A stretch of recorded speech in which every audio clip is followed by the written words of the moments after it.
I was 11 years old when I first saw porn. I was at intermediate, middle school, and a couple of us boys were hanging out at lunchtime, and one of our classmates, to be honest, I thought he was a bit crazy already, but he came up to us and he handed us his phone, and on the screen was a pornographic image.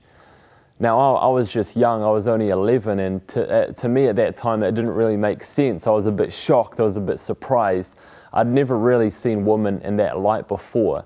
Little did I know that a new light was turning on for me, this awareness of my own sexual chemistry. And a few months later, it was after PE class, we were on the steps just hanging out with some of the boys again, and this guy who was slightly older, he was 13, we were 12, most of us, and he'd already hit puberty, but he posed this question. He said, "Boys, like, do any of you guys wank? Like, I wank." And he said it in a real confident, a real self-assured, and he kind of seemed a bit chuffed with himself that he was engaging with this sort of behavior. And again, it began to highlight a few questions, a few curiosities that I had. It wasn't soon before long in high school that I started doing porn for myself. I started engaging with it on a regular basis. It was something that was joked about, talked about, and it was something that I was engaged with in my own life. We had a family computer, and I had a secret user account, and I'd be watching porn on a regular basis. I'd be printing off images and storing them under my bed. And what was amazing to me was that every time that I did porn, like I watched porn, I promised myself that it would be the last time. There was such a shame attached to it. Deep down, I knew that it was wrong. And I was kind of trapped in that cycle. And through high school, I was addicted to pornography. I would think about it when I was in class. I would think about, in my imagination, all I could see was the images that I was exposing myself to in private. And this cycle continued, this shame cycle of using porn continued for a number of years until I was about 16 years old, when I went to a Christian youth camp in Wellington, and the speaker, the guy talking, he was talking about porn. He was talking about barriers in our lives and how porn was a barrier and it would stop us and trap us from moving forward as men. And it really convicted me. I was embarrassed, man. I felt exposed because this guy was talking about something that was so private, so hidden in such a public setting.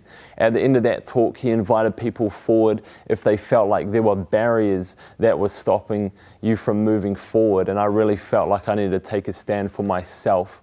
In that moment, I made a decision that porn was no longer going to have a hold on me, that I wanted to break this addiction.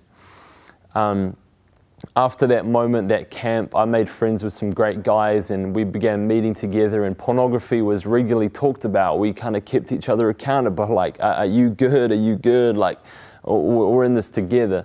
And those conversations helped me to break that addiction and did more for me than I can really explain.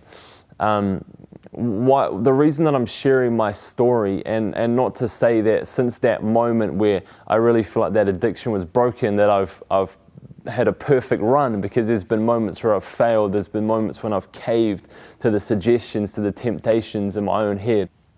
As a youth pastor now, I wanted to share my story and my struggle and my own personal journey with this issue of pornography to help you realize that this is something that affects everyone. Like, everyone is affected by this at some level. It is something that corrodes relationships, it poisons the imagination, it traps people in shame, and it is slowly tearing families apart. The issue and the danger of pornography is that it's everyone knows it's there. It's like the elephant in the room, but no one's being honest about it. No one really wants to open up and be real about their struggles. Here at The Uncomfortable, we wanted to, at the very least, begin this conversation around this massive issue of pornography. So we're going to be posting tools. We're going to give you guys tools, tips, success stories, how people have overcome this in their own lives. And we would love you to jump on board and go on this journey with us together. So we'd love for you to share this video, give us some feedback. Let's start it.